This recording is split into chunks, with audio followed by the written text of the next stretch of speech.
This is CGTN, China Global Television Network.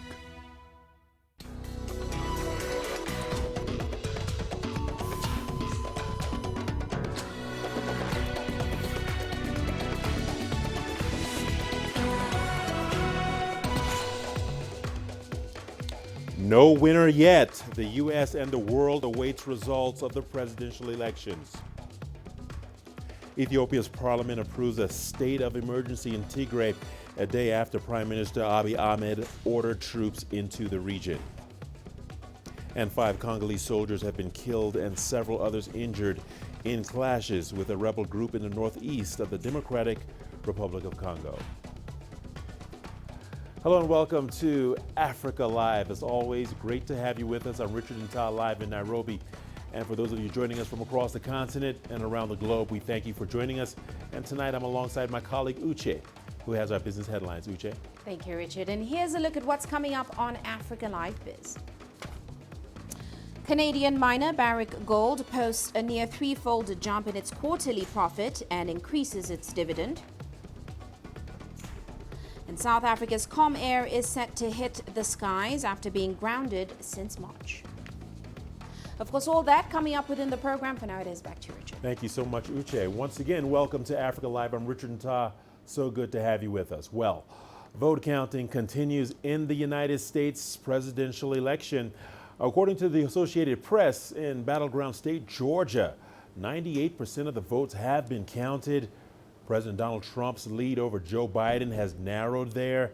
Georgia has 16 electoral votes. The AP projections show Joe Biden has 264 electoral votes, just 6 short of the 270 he needs to win, while President Donald Trump has 214. Trump is already taking legal action to temporarily stop counting in several key states. Now, his lawyers are challenging the vote counts in Michigan, Pennsylvania, and Georgia. They're also asking the U.S. Supreme Court to intervene in mail-in ballots in Pennsylvania, where the race is just too close to call. Trump is demanding a recount in Wisconsin, a key battleground state that the AP says Joe Biden has won, but the state's election officials are defending the integrity of the vote. Meanwhile, Biden is trying to project a calm demeanor, saying every vote must be counted, while he voices confidence he will eventually win. After a long night of counting, it's clear that we're winning enough states to reach 270 electoral votes needed to win the presidency. I'm not here to declare that we've won, but I am here to report when the count is finished, we believe we will be the winners. Well, Facebook and Twitter have flagged multiple posts by President Trump for falsely claiming victory and pushing unfounded allegations about vote counting. He's accusing Democrats without any evidence of trying to steal the election. Twitter labeled his tweets as, quote, misleading and limited how they could be shared and seen. Facebook reminded the public that no winner had been announced. Now, in the latest development, U.S. media is reporting that the Trump campaign is also going to file a lawsuit in Nevada. Our White House correspondent Nathan King walks us through the timeline between now and when the next president will be inaugurated. In the battle for the White House, the U.S. electorate and the world usually knows the results on election night, or at least the day after. But unlike other democracies, the U.S. president isn't actually sworn in to office until 11 weeks later. Now, normally, this goes unnoticed. This period between election day and inauguration day, however, a lot happens behind the scenes. And in an election which is close or disputed, this whole period can be vital. Despite all the recent rhetoric, ballot counting often continues past polling day. Many states take weeks to count absentee ballots, more mail-in ballots this year, of course, military ballots, and people who live overseas. Now, this gives time for a lot of legal challenges. First of all, locally, then sometimes if they're disputed up to the state level, and in the case of the election of 2000, for example, it can end up here, all the way to the United States Supreme Court. Depending on the state, the count could go on for another 6 weeks. You've got to remember that these electoral college votes we see actually are represented by real people. They're called the electors. And they basically all across the United States give their vote for president and vice president on December the 14th. And then the next key date is January the 6th. That's when the US Congress meets to declare the official results of the election. A rare joint session of Congress, the newly elected Congress people along with the sitting vice president, that would be Mike Pence, officially giving their stamp of approval on the electoral college results. Then, if all goes according to plan, it moves smoothly to the inauguration of the new president and vice president on January the 20th. But there can be obstacles. It's rare, but sometimes the electoral college can be deadlocked. And if the electors and Congress can't work out who should be president and vice president by inauguration day, then an obscure law, never used before in the history of the United States, can come into play, which could make the Speaker of the House, currently Nancy Pelosi, the Democrat, the President of the United States. However, it is worth stressing that generally elections in the United States go pretty smoothly, considering the size of the electorate and the diversity in the country. It can be a very energizing time for one of the world's oldest democracies. But let's face it, we are living in very divided times. This 11-week gap between election day and inauguration day, if there's lots of legal disputes and questions about the election, could lead to demonstrations, more divisiveness in the population, even violence. It could be very dangerous indeed. Remember, 4 years ago, anger erupted in 2016 as President Trump won the election but lost the popular vote by nearly 3 million votes. And in a bid for his second term, Trump has questioned the ballot counting process and has refused to guarantee he will accept the result and would not repudiate violent white supremacists. Of course, this election has been complicated by the pandemic, the huge rise of mail-in voting, and of course, early voting as well. Legal challenges could give way to demonstrations.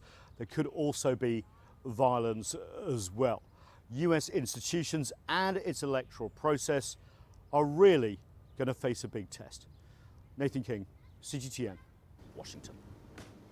All right, let's now get more from Toby Muse in Washington, D.C. Toby, welcome to Africa Live. As always, it's great talking to you. Toby, first and foremost, the vote counting is still ongoing in several swing states.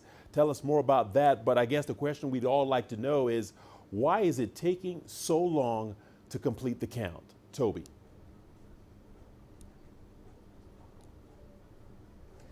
Indeed. So where are we at the moment? We're waiting for we're looking at the vote count in Nevada. We're hoping to get some results from them, possibly in the coming hours. Joe Biden has a tiny lead there, less than 10,000 votes. That's 6 electoral college votes. Georgia, a solidly conservative state in the past, now just too close to a call. We're in the final tens of thousands of votes to be counted there. It's very, very close. Joe Biden has been biting into Donald Trump's lead. Arizona, it's the reverse. Joe Biden is ahead, but Donald Trump has been biting into his lead. And then we come to the big one, Pennsylvania. If Pennsylvania is to be awarded to Joe Biden, it ends this election. Joe Biden is the next president. Pennsylvania is that important. And that's where we get to the second part of your question. Why is this taking so long? Well, it could have been prevented in the case of Pennsylvania. Everybody knew this was going to be an unprecedented amount of mail-in ballots, security protocol to minimize the spread of the coronavirus. Many states across the country adapted to that. They started counting votes when they received them before election day. Pennsylvania, well aware it could be the center of this election campaign, did not change its rules. That means for weeks they were receiving post-in votes and they didn't start counting them until election day. So now we're on day 2 after the election. We still don't have a result. And I think that is the kind of thing that can damage people's trust. Now, many people were prepared for this, but when you speak to the supporters of the president, you will hear these things where they start talking about, is this the fraud that the president keeps talking about? It's important to note that there's very, very, very few cases of mail-in vote fraud, but the president has been banging this drum for so long, saying that mail-in votes are open to fraud. Democrats, of course, say, no, this is the process. We need to count all of these votes. Well, Toby, clearly the United States is a divided country right now. There have been protests taking place all across the country. What's the latest on that, Toby?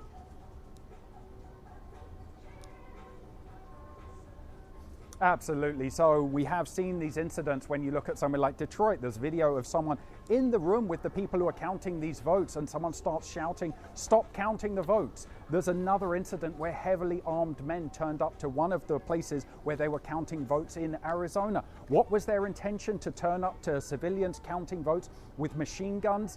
We can guess it was to intimidate. I mean, they would have to give their own reason for why they felt the need to take a heavy machine gun to civilians counting votes. But that's been the kind of fear here. But I will say that there's been less of those incidents of violence than we really we feared. When we came into this election, everybody you would speak to would say, I fear we're going to see violence on election day and in the days past, and it hasn't actually happened so far. But again, we do not have a final result. How long is it going to take to have a final result? We don't know. We hope that we get a final result of this election soon, but we just don't know. So, you know, it's not over until it's over. That's right, Toby. Once again, thank you for that great update and report. The world awaits the final results. Toby Muse speaking to us live from the United States. Thanks a lot, Toby. Now, moving on, the United Nations says it will continue to uphold the Paris climate deal. The announcement comes on the same day as the United States formally withdrew from the 2015 agreement. A UN spokesperson says the organization regrets America's decision. Secretary General will co-convene on December 12th a climate ambition summit, which will coincide with the 5th anniversary of the Paris agreement.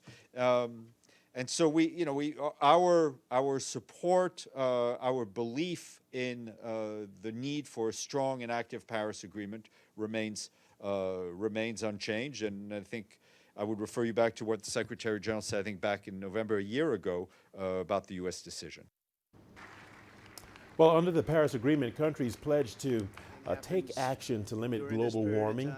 The U.S. is the world's second largest greenhouse gas emitter, and its withdrawal from the global pact has raised concerns. Several countries have expressed regret over America's withdrawal. Trump's Democratic rival Joe Biden has promised to rejoin the agreement if elected. Ethiopia's parliament has endorsed a 6-month state of emergency for the Tigray region. This means a decree first announced by the Council of Ministers has become law. In September, the Tigray local government held regional elections, which the federal government deemed illegal. In recent days, tensions have escalated, with the Tigray People's Liberation Front being accused of attempting to loot a military base. Prime Minister Abiy Ahmed has since ordered a military response to the attack. 5 Congolese soldiers have been killed and several others injured in clashes with a rebel group. The attack took place in the northeast of the Democratic Republic of Congo. A senior officer was among the victims of the attack in Ituri province. CGTN's Chris Ochamringa has more from Kinshasa. The soldiers were killed by suspected rebels in an attack on their military base in Ezekere. The military spokesperson in Ituri province says an officer at the rank of a major was one of the victims of the attack. He says the army fought the rebels and repelled them from the area. Congolese officials have blamed the attack on the Cooperative for the Development of Congo rebel group Codeco. The group is composed of fighters from the Lendu community. They've had long-standing conflicts over land and the control of mineral resources with members of a community of herders known as the Hema. The security situation in Ituri province has deteriorated since the start of this year. The UN says more than 1,300 people have been killed and over 200,000 displaced. Chris Ochamringa, CGTN, Kinshasa, Democratic Republic of Congo. Tanzanian President John Magufuli has been sworn in for his second term in office. Magufuli won a landslide victory after garnering 84% of the vote. Several leaders, including Zimbabwean President Emmerson Mnangagwa and Ugandan President Yoweri Museveni, attended the swearing-in ceremony. In his address to the nation, Magufuli pledged to make Tanzania an economically independent country. He promised to achieve this goal by working together with all Tanzanians, regardless of their tribal, religious, or political beliefs. We have a lot more coming your way. Stay tuned. This is Africa Live. Here's a look at what's ahead. Chinese President Xi Jinping calls for cooperation in world economy's recovery bid. Kenya's home to the world's only remaining 2 northern white rhinos. It sees tourism pick up after COVID-19.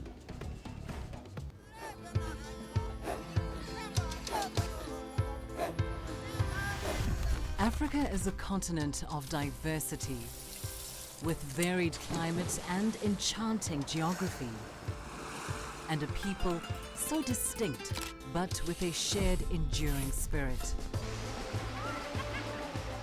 We are at the heart of the continent to bring you the untold stories. Let's have a look. We celebrate Africa as it shapes its own destiny. Tunis, Syria, Juba, Ethiopia, Tanzania. Africa Live. Find your voice. You don't find the stories of North Africa by sitting on the sidelines. You got to get out, go there, and you'll find them. In the bazaars of Casablanca, among the crowds in Cairo, Who come to visit Cairo, the ancient capital of Egypt. along the waters of the Nile, along the sands of the Sahara. No one else will take you where we can in North Africa. No one else will show you what it's all about. CGTN, see the difference.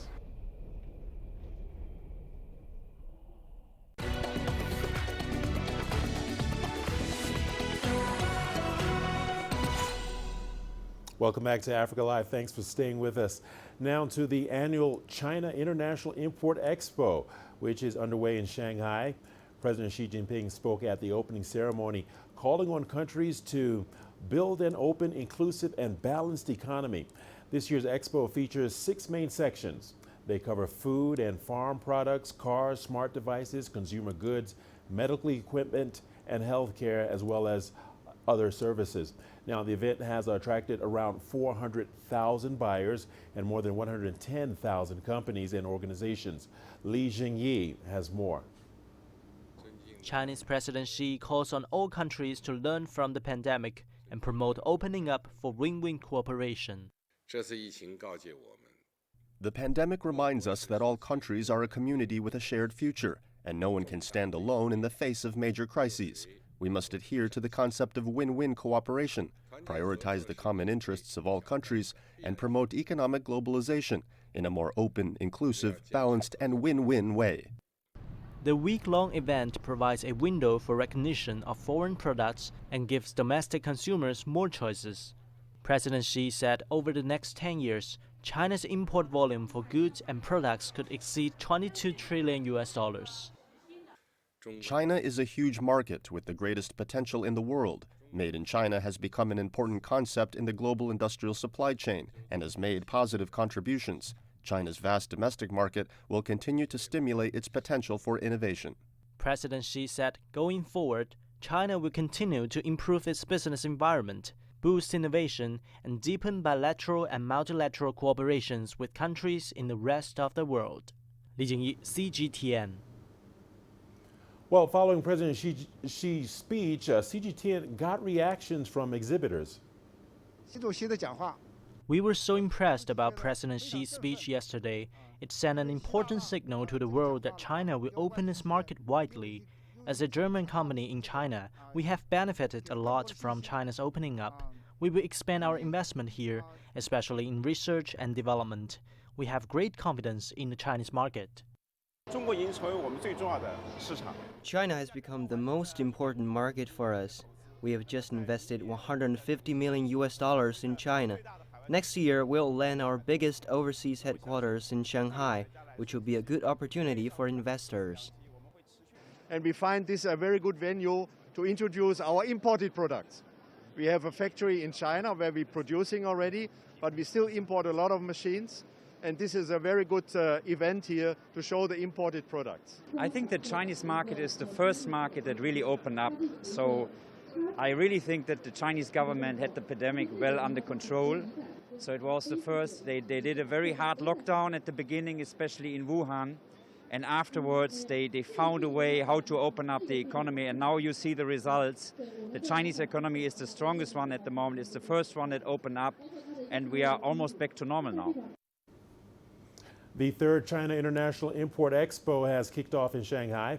South African President Cyril Ramaphosa expressed his appreciation to China for holding the event. He also touched on the importance of the African Continental Free Trade Agreement, which is 2 months away from being launched. The number of international companies participating this year is higher than in previous years, further conveying China's commitment to inclusive globalization. For the African continent, this could not have come at a better time. We are just 2 months away from the first trading date of the African Continental Free Trade Area. This free trade area will be the largest trade area in the world. It will boost regional trade, reconfigure continental supply chains on the African continent, and spur economic growth in a number of countries in Africa. Well, earlier we spoke to Gerishan Ikiara, a senior lecturer at the University of Nairobi's Institute of Diplomacy and International Studies. He touched on the state of China's and Africa's trading relationship in the face of COVID-19. Let's take a listen. Africa in the last 6-7 months has been going through one of its worst pandemics and crises, both in human area as well as in the economy. And it requires a lot of assistance to be able to get out of the crisis in which it is today, in terms of rising unemployment for both the young and the old people, being unable to access some of the supply chains, which are very critical. And China, for instance, has been a very important supply chain for many African countries, for both in big companies as well as small and medium enterprises. So yes, Africa needs a lot of assistance, and Africa has been cooperating very well with China, especially through FOCAC, which in the last 15 years has strengthened the economic, social, and even political relationships between China and literally all African countries. So China can play a major part. It has already played quite an important part. Before the pandemic, China had become the leading market for Africa in both export and import, very crucial for industries in Africa. So opening up China, opening the Chinese economy will be one way of assisting Africa greatly and enabling both export and imports to flow freely between the two continents. The shutdown, especially in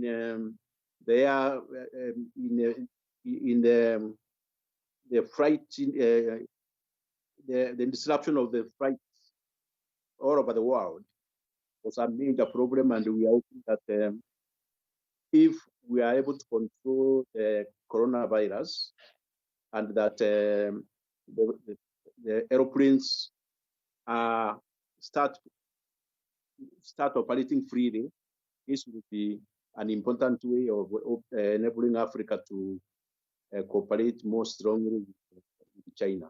Already substantial progress has been made in linking China and Africa through the standard gauge railways in quite a number of African countries. And this has facilitated a more efficient trade between China and Africa and the rest of the world. So, but this effort to have Belt and Road program has not reached many African countries. First of all, it is fairly expensive, and it will be good if China is able to extend the Belt and Road facility beyond where it is at the moment.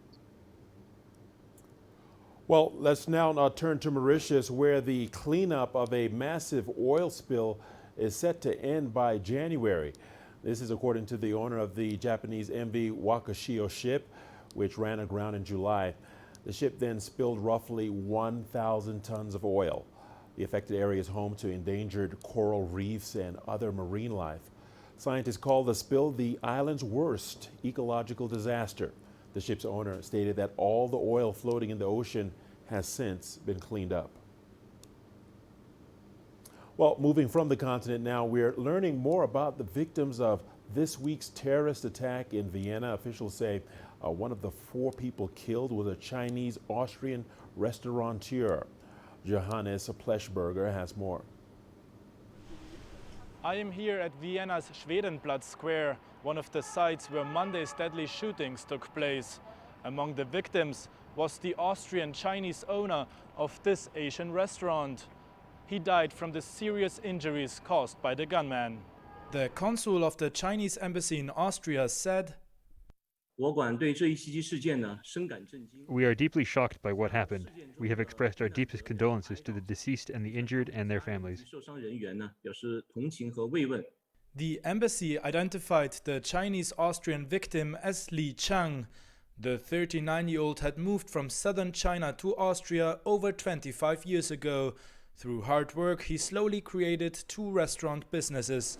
We met one of his friends, Yi Dong-o, a Korean restaurant owner. When we arrived, he was just receiving the tragic news from Li Chang's first wife on the phone.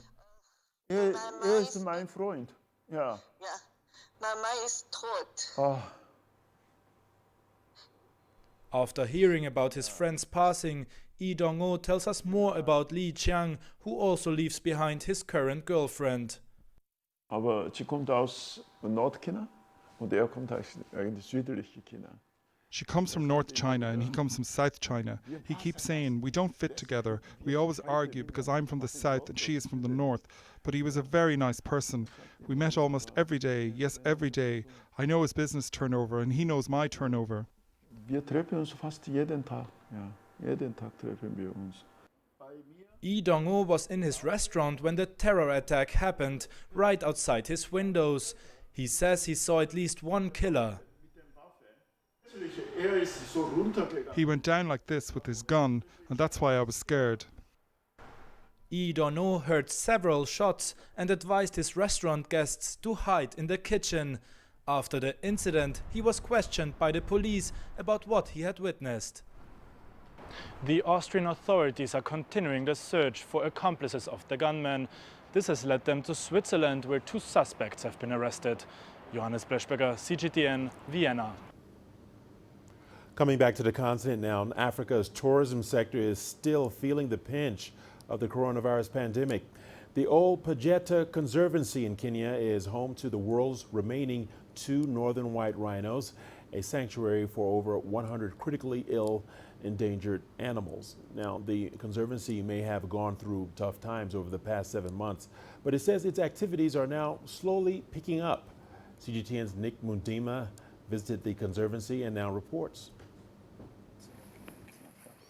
The Old Pajeta Conservancy, one of the leading tourist destinations in Africa.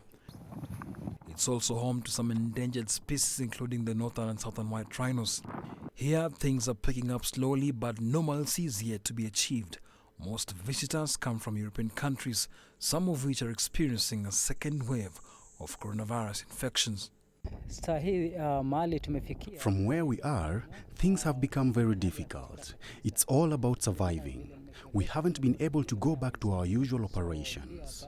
The fact that we are an integrated model, we embrace the use of various practices and land use plans that help us generate revenue from a number of diverse sources, has helped us survive, has been a major bridging between the downturn in tourism business. Few tourists can be seen here. This unusual scenario, which is also evident in other parks and sanctuaries, is bad news for the economy. It has also led to an increase in poaching. However, more locals are visiting such attractions more often. Let Africa work more towards local tourism, because in this COVID period we realized that we were so reliant on international tourists that I feel we can really do wonders with local tourism.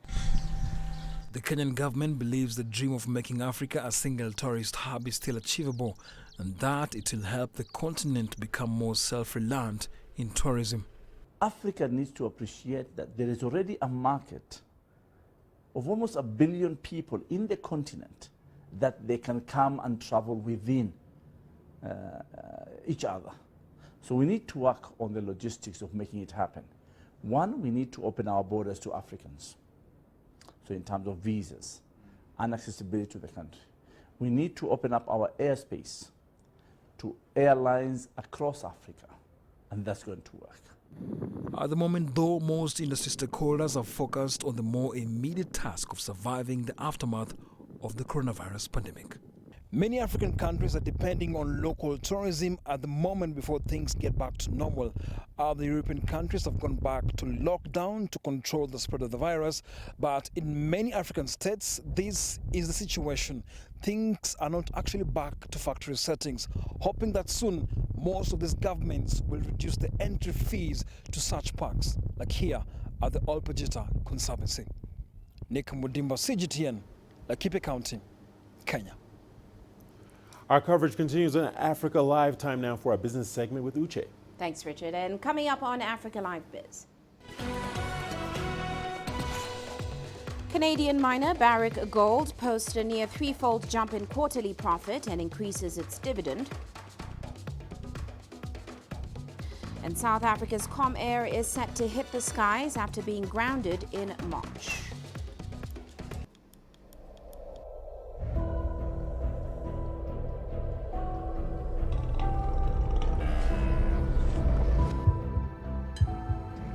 Taken me completely out of my depth, but at the same time it's exciting.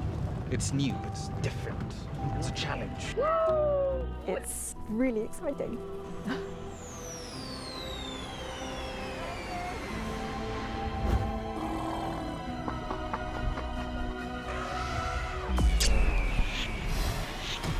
Over the last 14 hours of rain.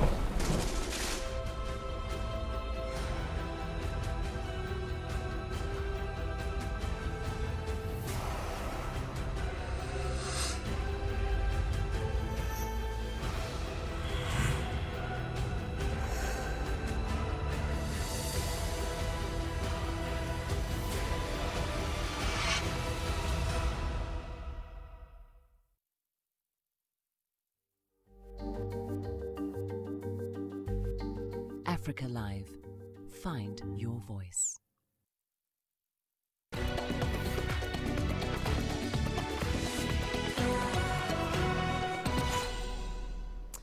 Now, Canadian miner Barrick Gold has posted a near threefold jump in quarterly profit and increased its dividend.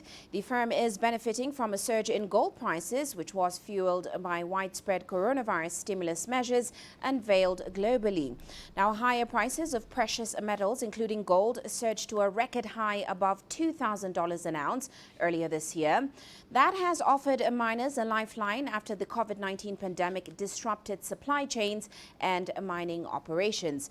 Barrick says average realized gold prices rose to $1,926 per ounce in the third quarter ending September 30th, and that is up from $1,476 per ounce a year earlier. Meanwhile, Libya's daily crude output has climbed to 800,000 barrels per day, and the country is now targeting 1.3 million barrels by early next year. The reopening of the last of Libya's oil fields and ports has prompted a resurgence of its energy industry, with the OPEC nation's daily production jumping from less than 100,000 barrels in September. Now here's CGTN's Yasser Hakim with the details. Reaping the rewards of peace and stability, 800,000 barrels daily production is an 8-fold increase since a ceasefire took hold over a month ago. According to the chairman of Libya's state-run National Oil Corporation, Mustafa Sanallah, the North African nation is targeting to pump 1 million barrels daily next month, before accelerating to over 1.6 million barrels daily by the end of 2021. Libya's daily production reached 1.3 million barrels per day in 2018, and it could easily achieve over 1.5 million barrels on one condition. That's if peaceful negotiations and ceasefire continues. A military conflict will halt production, just like what happened throughout 2020, and this can further damage the economy.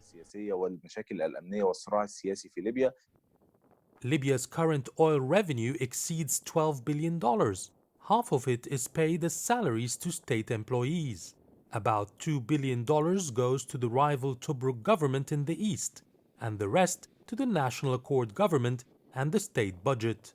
Officials, however, say the income is not enough to cover its budgetary needs or the state's expenses. Unfortunately, one of the big mistakes of Muammar Gaddafi is that he made the country dependent only on oil revenue, yet it has a lot of potential in tourism, for example. Also, Libya oversees 2,000 kilometers of seashore. This could create a huge fishing industry that could garner billions for the country. Good use of its seaports could make it a regional trading hub in North Africa like Egypt. There is a lot of revenue sources to create. Analysts are hopeful that the political rivals will broker a permanent peace deal to allow more oil production. The country with the largest oil reserves in Africa will need the extra revenue to jumpstart its rebuilding process after a decade of internal fighting. Yasser Hakim for CGTN, Cairo. Now, Comair, the aviation company that runs the South African franchise of British Airways and low-cost airline Kulula.com, looks set to fly again. The company grounded flights in March when South Africa went into lockdown. 2 months later, Comair has filed for business rescue. And as Sumitra Naidu now reports, Comair has managed to clear a few hurdles and could take to the skies as early as next month. Comair wants to get British Airways and Kulula.com back in the air as soon as possible. But this may happen under a new parent. Comair executives formed a company called Bitco, which will buy the airlines. The Competition Commission gave the acquisition the green light on condition there will be no retrenchments once the airlines are flying again. I think it's extremely interesting that effectively the Competitions Board has approved essentially the takeover by the new company of old people on the condition that jobs are protected. It shows that both the management and obviously the authorities are being extremely sensitive to the needs of organised union. But 400 employees will be retrenched under the current restructuring. The National Union of Metal Workers of South Africa says there wasn't enough consultation. We would prefer a situation where we do not have to go to the Labour Court. We say that we think that they are not actually trying hard enough to find an amicable solution that does not involve us resorting to court action. We want meaningful engagement. Comair says additional black economic empowerment partners have agreed to take part in the business rescue process, but provided little details as to who they are.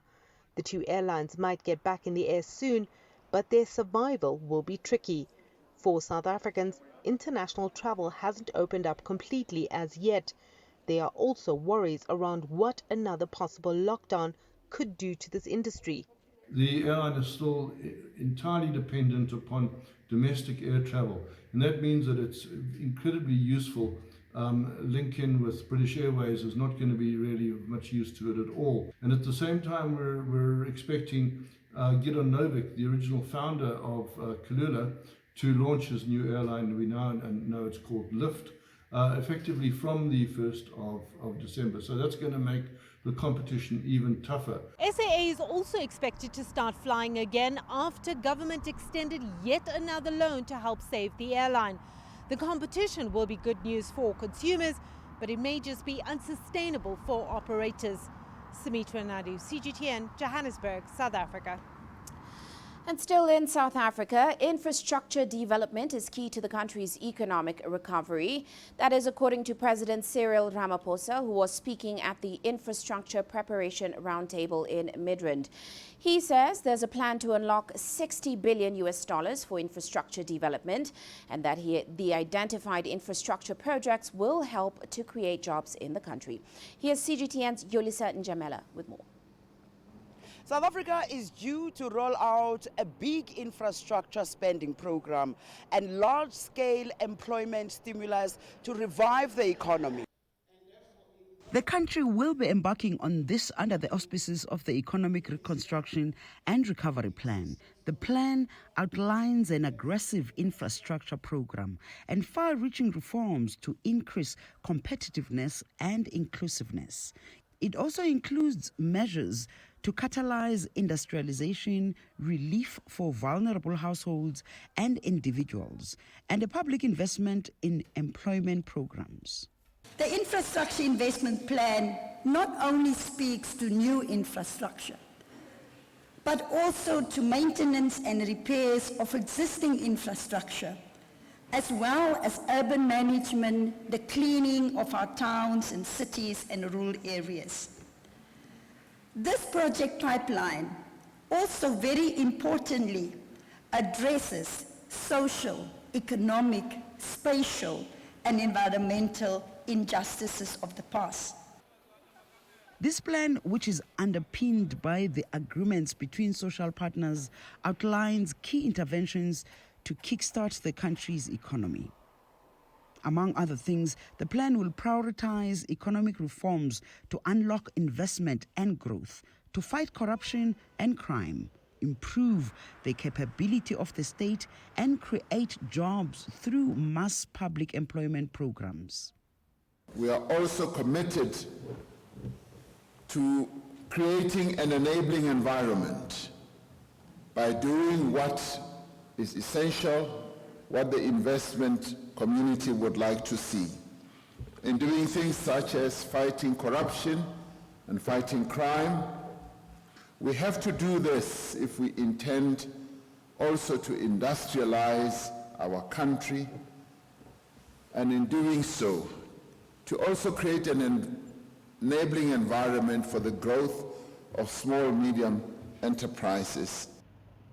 Government has already identified almost 300 projects with a total investment value of at least 1 trillion rand or $60 billion.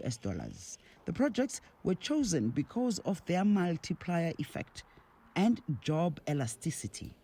The projects are in the areas of water and sanitation, energy, transport, digital infrastructure, agriculture and agro-processing, and human settlements.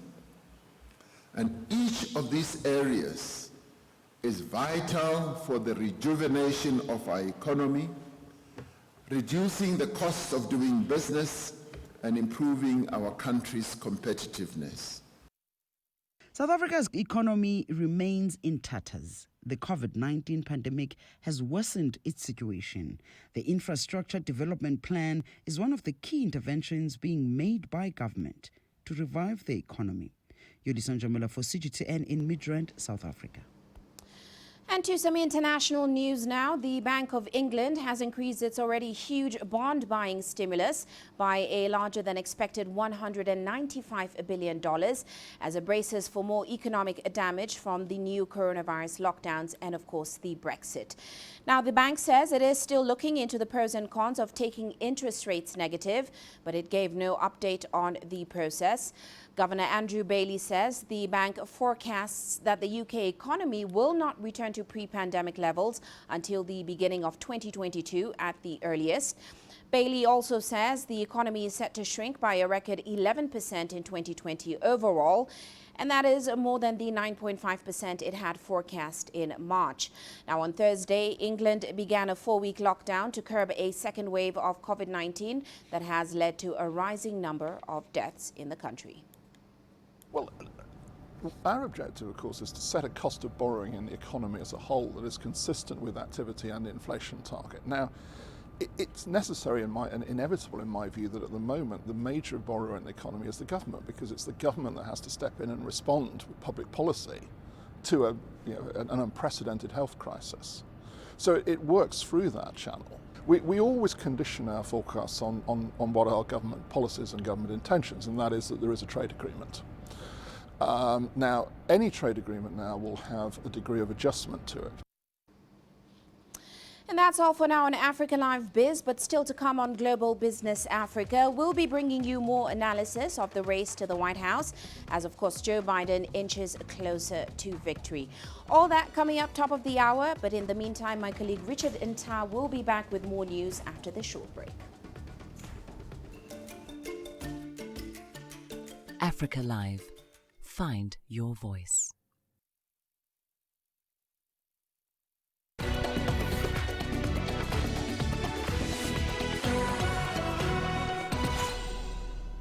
Welcome back. Thanks for staying with us. Let's now head to South Africa, where the two cities of Pretoria and Johannesburg are basking in purple.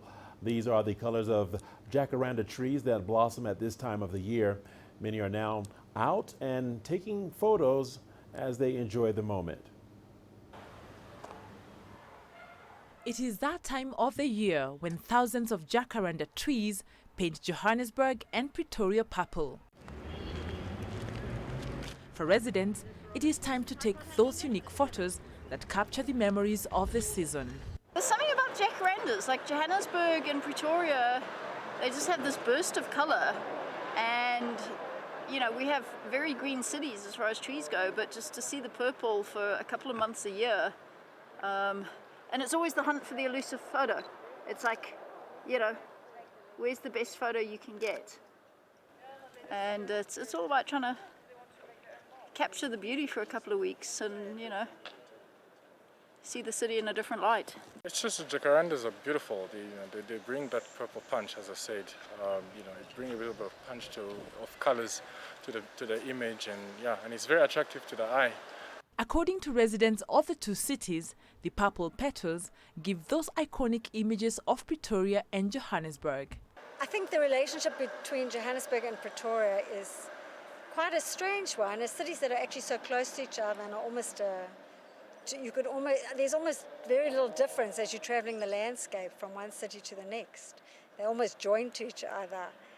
And yet, if you come from Pretoria, you see yourself as a very different identity.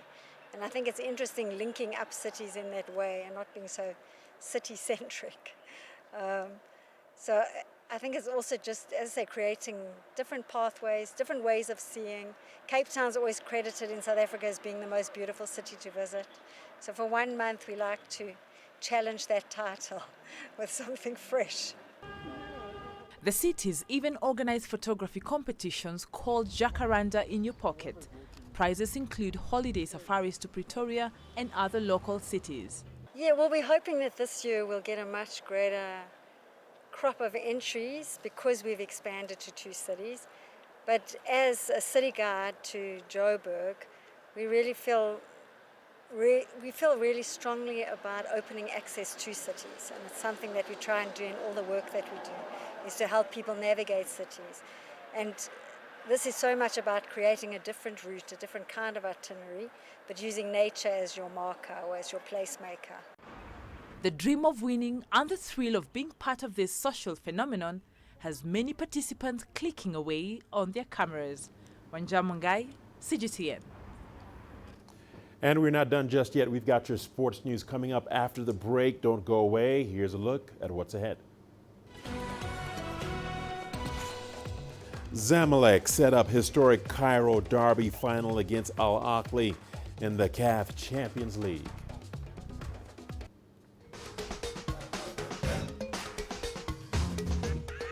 Africa Live. Find your voice.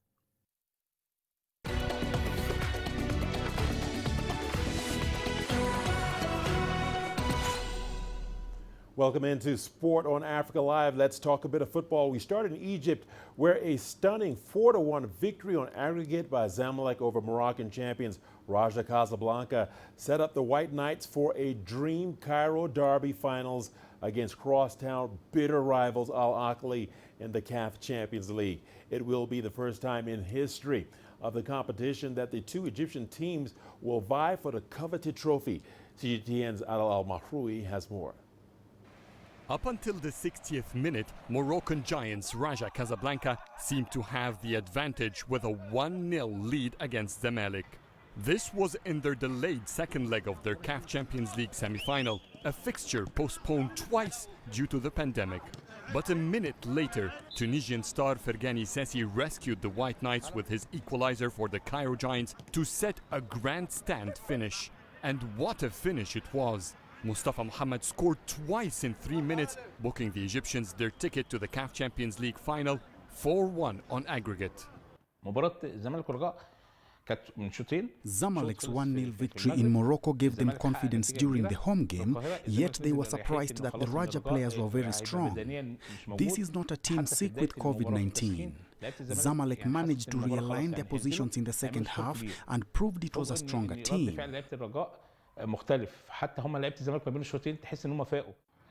Zamalek's victory has made history. Their opponents in the final are none other than the crosstown rivals Al Ahly. This will be the first ever Cairo Derby final. No two other Egyptian teams have ever made it that far before. This gives both teams a great incentive to exert their utmost effort. They will want to win the title from their traditional rival. They know history will remember this match, and it will be an honor for the winner to take the title in the first Egyptian final. The final will be played in Burj Al Arab International Stadium in Alexandria City on the 27th November without fans. However, that will not dampen the sense of occasion. I wished Zamalek reached the final, not Raja. Moroccan teams are much harder on us to read, but Zamalek is like an open book. They play similar football. It's just unfortunate that the match will be played without fans. Zamalek will be aiming for its 6th title to consolidate its position as the second most decorated team in the CAF Champions League. Across the city divide, new coach Pitsu Mosimane and Al Ahly will be seeking a record-extending 9th trophy. Having been outclassed by Zamalek in recent Cairo derbies, revenge is also on the menu. In either way, Egypt wins. The North African football giant will have 16 CAF Champions League trophies, 10 titles more than Tunisia, Morocco and DR Congo. Adel Al-Mahroui, CGTN, Cairo. And to rugby now, and the South African Rugby Union has welcomed the announcement by the Sanzar that the men in green and gold will be part of their 4-nation tournament for the foreseeable future, besides committing to play in the Southern Hemisphere. Now, this is despite the world champion Springboks' decision to be part of the European Pro 14 competition next year. CGTN's C.S. Duplessis has more. The news has brought an end to any speculation that the reigning world champions will be heading north to play their international rugby as a part of an expanded 6 nations, and underlies their commitment to find a way to assist in taking rugby in a new progressive direction. No, I think the rugby championship is very important. You know, it's synonymous with rugby. You know, in South Africa, it's a big part of the tradition. As a young player, you look forward to playing for the Springboks and facing the All Blacks. You know, so for that to be taken away, I think that will just leave a big void. So I'm glad that the championship is going to be back in a massive way next year. Championship's been an exciting tournament for a long time. Been a difficult one for us to win, with the amount of travel that South Africans have had to do. So we've got very few victories in a very long period of the championship. And I guess that's the nature of the competition. You're playing against top sides every weekend. The Rugby Championship will be restructured to include a 12-match format with teams playing each other on a home or away basis. SA Rugby has welcomed the refreshed approach and believe it is a step in the right direction in redeveloping rugby in the Southern Hemisphere. We must remember that South African rugby was an architect of SANZA, and we committed to SANZA. We were fortunate because we had our foot in both hemispheres, and we said we tended to hedge our bets, and I think our move for next year is good for our player welfare. It'll be good for our game, but I also think it's good for that we continue playing against All Blacks. You know, if you want to be up there, you need to play against good competition, and the All Blacks and the Aussies provide that competition and keeps us on the toes and keeps them on their toes. So I think that partnership does work for us. The iconic FNB Stadium is where the much-anticipated first test between the Springboks and the British and Irish Lions will take place on July the 24th next year, and could well be the first time since their World Cup triumph in 2019 that the public will get to see the men in green and gold in action. The excitement is already tangible, as the appetite for rugby in the Rainbow Nation is at an all-time high, and now, with a deal in place to remain in the Rugby Championship, rugby fans who have been dealing with a rugby famine will now be in for a real feast in 2021. CS du Plessis, CGTN, Johannesburg. And in more football news, Manchester United manager Ole Gunnar Solskjaer has shrugged off fears for his job following the damaging 2-1 defeat by Istanbul Başakşehir in the UEFA Champions League. Solskjaer, who termed the defeat, quote, unforgivable, knows failing to Everton on Saturday in the English Premier League will only ramp up the pressure on his tenure at Old Trafford. I decline to comment on such a thing. Of course, it's early on, and you know, opinions are out there all the time. You've got to stay strong.